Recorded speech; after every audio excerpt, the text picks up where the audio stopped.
Hello, everybody, and welcome to the Digital Boss Boardroom, where we share valuable and actionable tips specifically created for small business owners like yourself to help you effectively market your business while creating a little bit of joy in this crazy entrepreneurial journey that we're all on. I'm your host, Bobbi Baehne, and this episode is brought to you by the digital marketing experts at Think Big, Go Local. We want to connect with you. So stay till the end or check the show notes or the description, and you'll find links to all of our socials, our LinkedIn. Connect with us wherever you spend the most time. And be sure to subscribe to this podcast so you don't miss any of our upcoming episodes. So today I am going to be doing something a little bit different than we've done so far. We're going to be sharing some of my favorite Canva tips.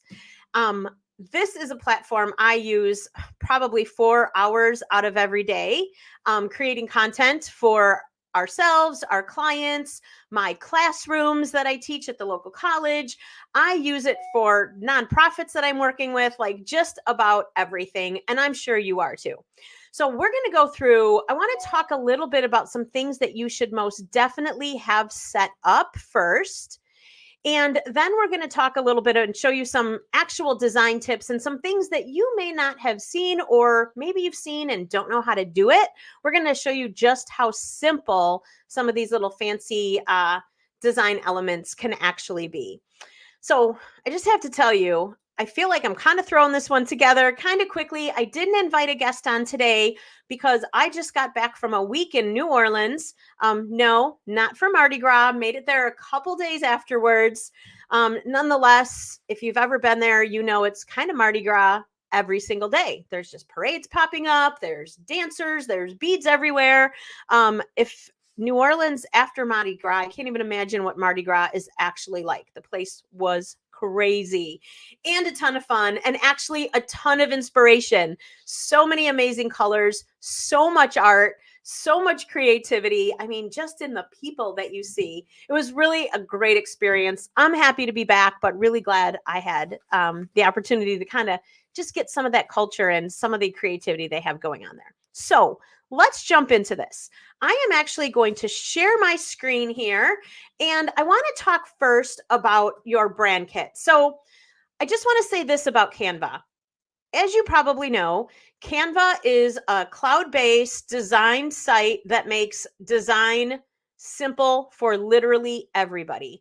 I have not touched Photoshop in probably 2 years since I started using Canva, because it has just evolved so much. And unless you're doing like very original design work, I just haven't found a need to for my needs. I know other people that do have those needs. So there are definitely, but those of you that are using Photoshop like that, you probably don't need to be here to watch this one. So this is for all of you that are just trying to create content for your business that looks amazing, reflects your brand in a really positive and inspiring way. And those are the kinds of things that I want to share with you. Now, Canva has 2 options to use their platform.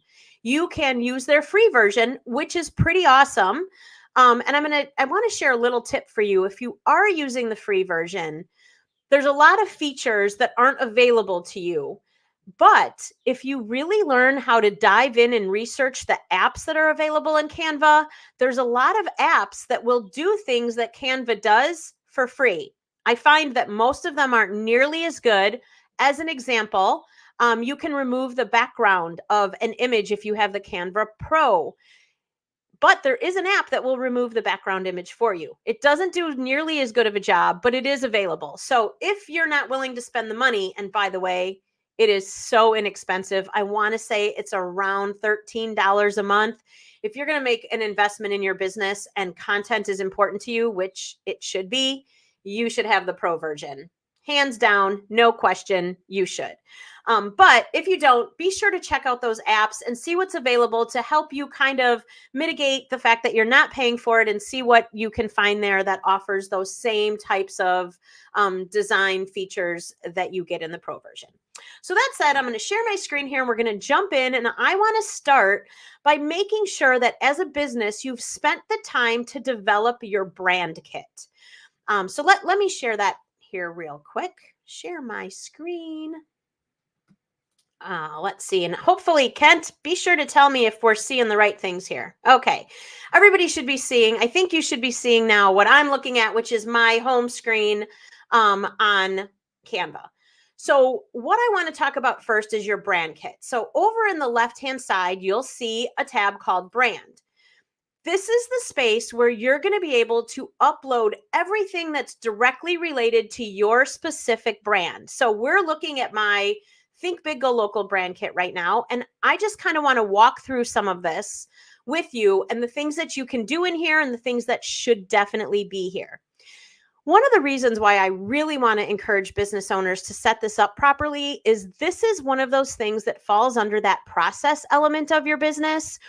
If you have this done well, you can easily train somebody to start designing for you and have a lot of the basics in here for them.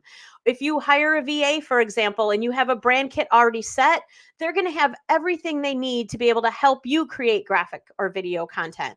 So it's really important that you get this set up. So let's see what we have in here. First of all, at the top, you can share your brand kit with anyone on your team that needs to have access to it. If you've got a VA that's working for you, a graphic designer, you can share all of that with anybody by just sharing this with other Canva users. So that's what you're going to find first.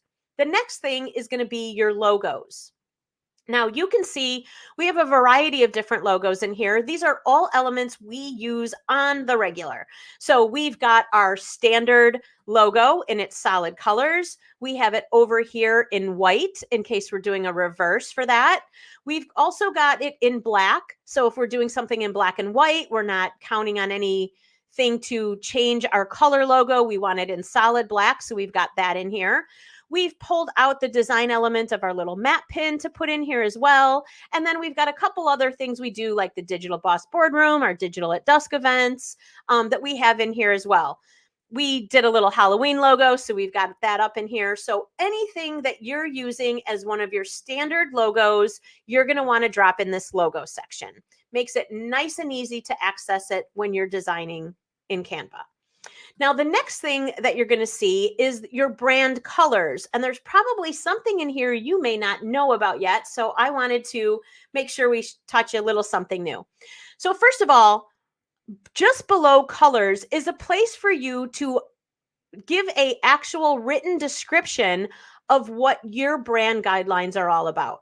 So we do have a team. We've got 4 other social media managers and designers in addition to myself. So in our brand guidelines, I just quickly put in here, refer to our brand guidelines document that we store in our Slack channel for our staff. And then just a reminder that our logo has to always have the same aspect ratios and the colors cannot vary. I have seen people take a lot of liberties with someone's logo, squish them up a little bit, maybe do a variation on the color. That's not okay with me. Probably not okay with you. But just want to make sure you're aware that, you have the opportunity to put some messaging in here for anybody else that may enter your brand kit. So the palette, is pretty generic, right? You upload your actual colors that you use. By the way, if you have more than one color palette, you can add multiple color palettes in here for your business. So you may have one color palette for your main brand. You may have another one for some other sub type of things that you do. Put those all in here under your specific company. One thing that I think you may not know about is how to set up gradients. So we have gradients here that we can use on our graphics that already have all of our brand colors in. So up here at the top, you can see I actually had a gradient that we had created of our brand colors before they had this feature available. Now you can actually go in. Once you get your gradient colors in here, it'll give you a variety of options for the ways that you want to display them. You can also switch colors around and it will change the entire look of your gradients also. So this is something you could do and set up actually multiple different versions. Why is it not working for me here? So to do that, you're going to go into Add New. Instead of adding a solid color, you're going to click this gradient button. And you can then go in and select your colors. So it's going to have a basic couple of colors in there. Open it, put your hex codes in here. I'm not going to enter mine now, but just to give you an idea, you can, grab whatever colors that you want, go in here and change to other colors. You can add, you could go in and add a third color if you'd like. And now you get this gradient, and you can choose if this is something you use frequently for a certain type of template. You could save that so that's easily accessible, maybe as a background or whatever you may be using it for. But this is a great feature to have set up and ready to use, because these are background images that are super easy and then always branded to your specific company. Now, the other thing you want to look at are the fonts that you use. So do you have standard fonts that you are using throughout your marketing? You probably should, and they should coordinate either with your logo or with what you're using on your website. This is just a way to make sure your content has some type of consistency to it, and that when people see your content, it's just easily recognizable to individuals that are going through your feed. So we have uploaded the fonts that we use for different types of written content that we're putting out there, and whether it's in graphics, or even we can use this even if we're using Canva documents. And in case you didn't know, if you have a custom font for your logo, you can upload that as well. You can actually upload any font. So Canva has a huge library of fonts at this point, but if there's a specific font that you've been using for something that Canva doesn't offer, you can just hit this add new button and put that font in here, so it's always accessible to you. The thing that's nice about this is your 3 primary fonts are always going to show up in your design work, so you're never having to go search for the font that you want. These are the ones that are going to be right there, accessible to you in the left-hand menu while you're actually designing. Now, this is a new feature I haven't actually set up yet. This is magic, right? So you can actually create a brand voice in here. Like I said, I haven't played with this yet, so I don't have a whole lot to say about it, but it's all AI generated. I haven't found Canva's AI to be quite as good as ChatGPT, which I use quite frequently. But if this is something you want to toy with, it's now built into your actual brand kit. And then there's a few other things that you might find that you need frequently. Maybe there's photos of your team, of your building, of your products. You could always store those in a folder, but you can also add those to your brand kit for easy access. So we had some pop art photos done, so we threw those in here. We had some graphics that we purchased that were kind of going along with the new theme that we had built on our website, so we threw some of those in here. So again, we have a more robust folder of those, but you can also put those directly into your brand kit as well. And then finally, if you use icons for anything that represents your business, you can drop those in here as well. So these icons are going to come from something you actually have saved on your computer. These aren't icons that are going to come from Canva. If I were to hit this, it would pull up my file manager from my computer. So this is really more for those custom things that you've had created that you use frequently.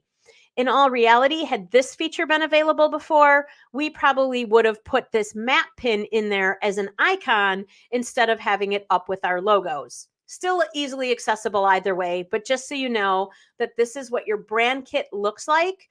And I'm sure that you saw you can do multiple brand kits. So we have created brand kits for some of our clients that we create a lot of content for. And so you can create more than one brand kit as well. So you can have one for your business. If you've got other side hustles or other businesses or other things that you do, you can have multiple of those built into Canva. So that was the first thing I really wanted to touch on, because I really think it's important and it really helps us to keep that consistency as we're doing design work. All right, so now I want to get started and show you a few little things that I think maybe you haven't tried out yet. So let's see. We're going to start with a blank canvas here. And the first thing that I want to share with you is I want to talk a little bit about gradients again, even though we talked a bit about it just now. Let's just grab a shape. We'll grab a circle.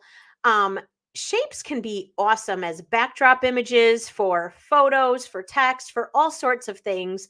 And sometimes just that flat color isn't quite enough to make you look as pro as you'd like to look. You want to get a little bit more creative, maybe think about adding a gradient to that background. So to do that, we put up our color. I had my brand colors. You see how nice it is? My brand colors are accessible. If I wanted to use my gradient in this circle, boom, that's already done because it's in my brand kit. But if I wanted to do something a little bit different, I can go in here or go down here where they actually offer some preset gradients that, by the way, you can edit. So you're not stuck with what they offer here. So let's just grab something. So we're going to go with some green and probably a yellow that was in there.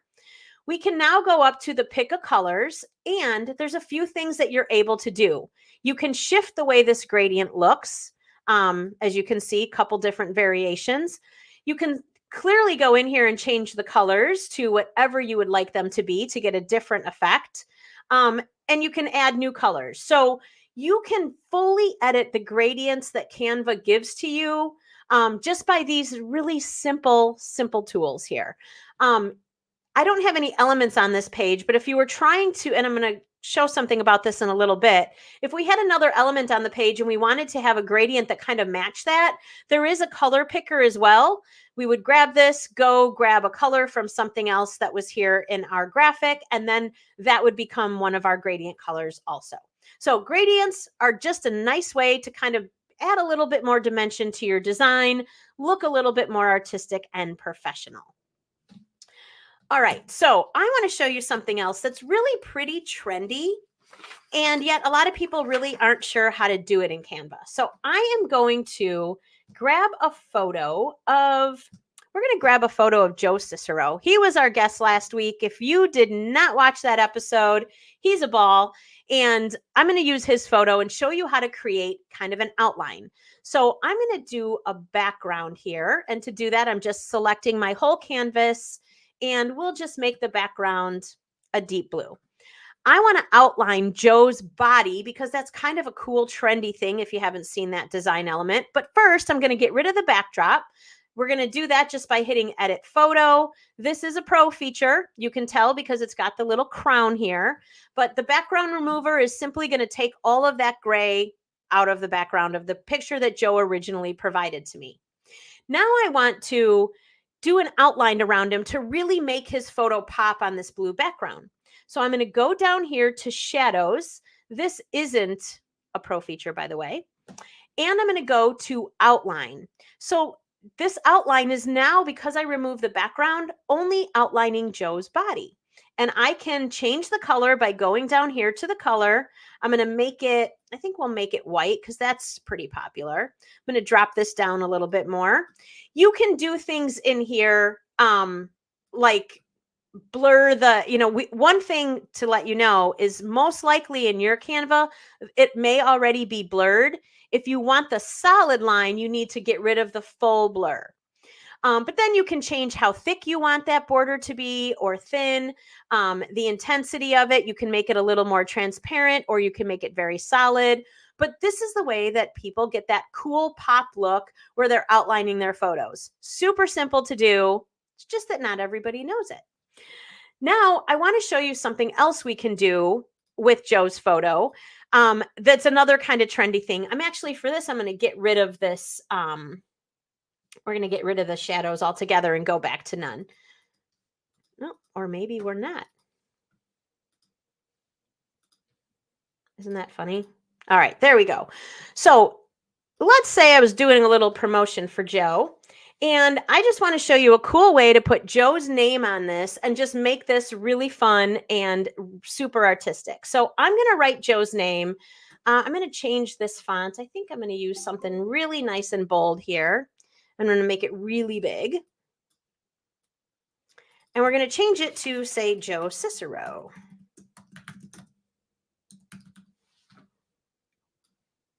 And I made it too big. Let's see how we can get that to one line here.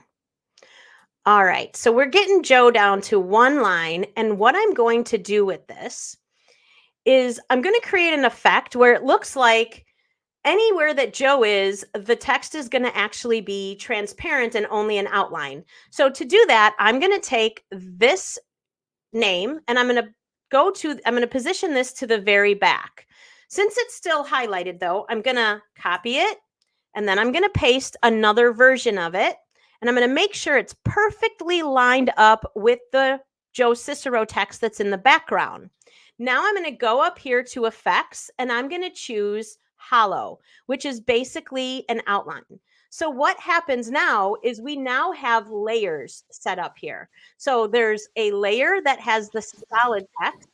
Then Joe's photo is the next layer, and then the hollow text is the top layer. So now wherever I move Joe to, we're going to have that cool effect where the front of him is, we're getting that full name, but it just looks pretty cool. Hey, Bobbi, this Yeah. is your producer. You are on a page that we cannot see.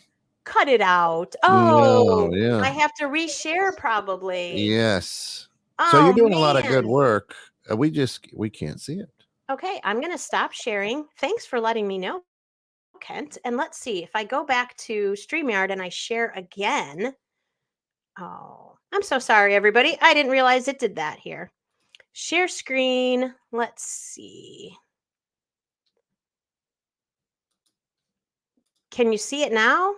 Now you can see it, right? I think this should be showing now, but now I can't hear Kent.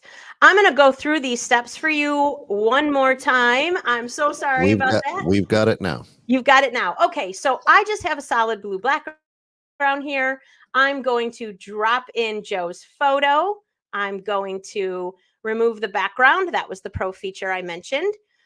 And now I think you may have missed outlining him. So I'm just going to show you that really quick again. To get that cool pop outline, we come in here, we hit outline. We can change it to any color we want. I had changed it to white. And this is how you get that cool effect that you see on so many cool graphics when they're featuring an individual and they really want them to pop out from whatever backdrop they have on there. So I'm going to get rid of this now, though. We don't need that any longer. And I'm going to show you how to do this text thing that I was talking about. Okay, we're going to get Joe back on here. Remove that background. And what I want to do is I want to put Joe's name. So I am going to grab some text. I'm going to change the font. We're going to make it a little bit bigger. Type Joe's name. I'm going to make this just about as big as I can for this particular graphic. So what I'm doing is, I got to grab this, is I am going to send Joe's name to the back. So I'm selecting position, going all the way to the back. We're going to leave it there. I'm going to copy and paste the same text. We're going to line it up perfectly with what has been dropped into the back. Then we're going to go in and change the effect to hollow. So now what happens is these are those layers that I was talking about that you couldn't see. As I move Joe around, wherever we position him, we will have this cool effect where his name looks one way if he's behind it and another way if it's in the background. So really cool feature, really fun to do. It just, again, looks really creative and a lot of people don't know how to pull that off. So it just makes it pretty interesting. I'm going to stay on this page instead of having to always go back. We're just going to stay here and I want to show you some other things that are pretty neat.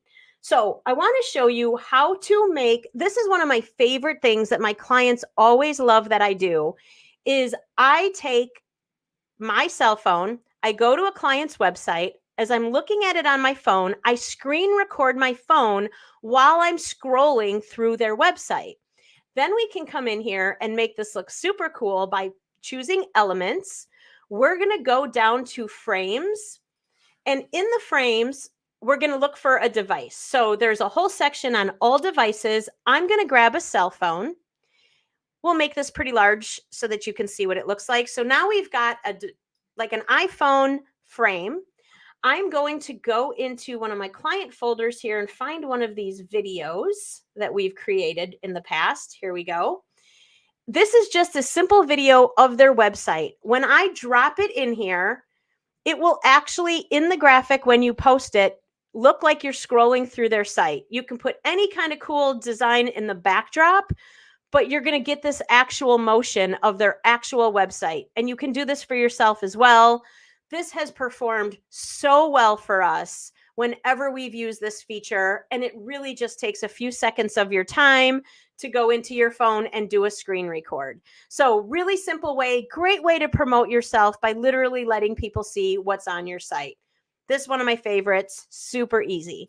Another one that I really like to do is to show our website or our client's website on a computer screen. So maybe we grab this, we go into, again, go into Elements, grab a computer or whatever you want it to display on. It could be a laptop, it could be an iPad.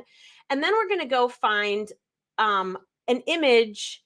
I had one in here, an image of, again, a screenshot that you take of your own website. So you just go to your computer, take a screenshot, upload it into Canva.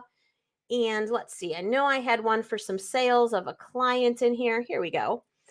And now when we're promoting the sales for this client, we were able to actually grab their website. Now, this isn't a great picture because I have all of my other elements. I would normally crop those out. But just to show you how you can actually create this look of your website on a computer. Really cool way to promote yourself or something that you're trying to drive traffic to your website for. Now, I want to show you some other things while we're working with frames, because one of my biggest frustrations with Canva has always been when I want to add another element to my design and I can't do it because it keeps ending up inside the frame. So let's just grab a photo. We'll grab my Chiefs. If I was trying to drop this over, and you know what, I'm going to grab something a little smaller. Let's see what we can grab here. I'm just going to grab some clouds. We're going to grab a cloud. So say I want to put this cloud behind this image. What happens so often is anytime it comes near this frame, it replaces the image that you put in the frame. What you can do is if you use a PC, you would hit the control button, or if you use a Mac, you hit command. And now I can actually drop this. Where did it go? I can actually drop this cloud in here without it filling up my frame. It doesn't seem to want to go at all. And so now it's actually in here. I can resize it, do what I want, put it towards the back, which was what I wanted to do, without it jumping into the frame. Now, another thing you can do to prevent that from happening and to prevent all kinds of other things from moving, another frustration I've always found in Canva is that when I'm trying to grab elements, it tends to grab all kinds of elements. And then it wants to move them all at the same time because things are too close to each other. Another thing you can do is to lock things. So if you select a feature, you can go up here to this little lock, basically, and hit it. You might want to hit it twice. If you hit it once, it allows you to edit it. If you hit it twice, this sucker is locked and nothing's going in there. You can do that same thing if you're using Canva and you want to lock certain elements so you can move elements that are around it without having to move everything. So this lock feature has been a game changer for me to be able to move things without that frustration that I've had in the past. Let's see. I want to bring in a design, but I don't want to. I'm going to just grab a template and hope that it stays here. Let's see. I'm going to grab this karaoke night template because I want to show you some things that just to make sure you know how to use things like the color picker. So if I wanted to add some text or something on here, let's say I just wanted to add a little message that I want to put up here, but I want it to be a specific color that's already being used. In case you didn't know it, you could go up here and instead of just making it white, which would be great, if you add a new color, there's actually a color picker where you can go make sure it matches something else in your design so that you have a real consistency within your color. So that's how you use that color picker. Now, let's say I'm going to pick this chick and I wanted to find some elements, maybe a microphone or something, since we're talking about kind of karaoke here. I want to go in and I want to find, we'll just put in a microphone and it's going to pull up a whole bunch of microphones. But let's say I want it to be a specific color. I can come by hitting these three little lines that are in that keyword box. I can either select a color right from there, or I could pick something. Maybe I want to pick a color that is maybe going to match her dress or something like that, I can come in here and choose my colors. So let's pick something. We're going to pick something in pink. Now what happens? Oh, why didn't it work? It should give me all the pink microphone things that are in elements now. So if you're looking for specific elements to make sure they're matching your design, you can just go in here, type a keyword, go into your colors by hitting these three things, and it's going to give you everything that microphones have in just that specific color that you're looking for. So now I might be able to grab something that would match the style of what I'm creating here. So just another little way for you to search for things in Canva, because there are so many different design elements in here that it can get really, really overwhelming. This also works for templates as well. Just so you know, if I was working with a specific color, I could go into templates and it will show you templates all designed around that specific color that you're looking for, so that you can find things maybe that are already designed in your brand colors that are just going to make things that much easier for you. I am going to wrap it up at that because it has already been 30 minutes here on this show, and I could do this stuff over and over again. How do I stop this from sharing, Kent? Oh, there we go. So I think we're back there now. So what I think we're going to do is every maybe 6 weeks or so, we're going to show you either what's new in Canva or some of our favorite design elements as they continually add new features. We do Canva Pro, so a lot of the things I'm going to show you are going to be based on Canva Pro subscriptions. Again, really encourage you guys to use that because it's awesome. I hope there was at least one little nugget in there, one little thing that inspired you that's going to help you create better content or make a really cool post next week to promote your business or something that you're doing in your business. So with that being said, I just want to say thank you so much for joining me today. If you have any feedback on this episode or anything that you want us to share with you, please drop a comment. Let us know. We would be more than happy to tailor our content to things we know that you need to know about in your business. So you can find us at all of our social channels are all at Think Big Go Local or thinkbiggolocal.com if you want to get in touch. If you've got a story to share or an expertise that you'd like to have featured, reach out to me. We would love to have you as a guest. We've got some really great guests lined up and some really cool topics that we're going to be talking about coming up as well. So you can watch our Facebook page. We publish our events usually Wednesday or Thursday, so you know what the podcast will be like on Friday. So we'll see you here next Friday at noon. Until then, I hope all of you bosses have a badass week and a kick-ass weekend, and that everything you do next week is fun, productive, and profitable. We'll see you soon.